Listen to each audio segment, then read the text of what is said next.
لا يستوي أصحاب النار وأصحاب الجنة، أصحاب الجنة هم الفائزون.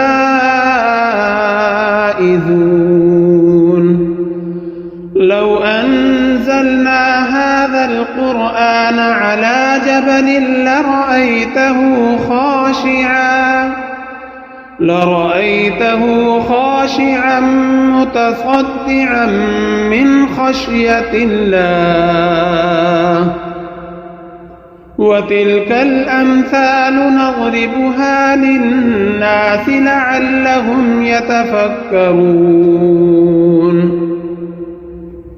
هو الله الذي لا إله إلا هو عالم الغيب والشهادة، هو الرحمن الرحيم.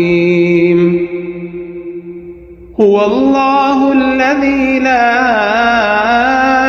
إله إلا هو الملك القدوس السلام المؤمن المهيمن العزيز الجبار المتكبر، سبحان الله عما يشركون. هو الله الخالق البارئ المصور، له الأسماء الحسنى، يسبح له ما في السماوات والأرض، وهو العزيز الحكيم.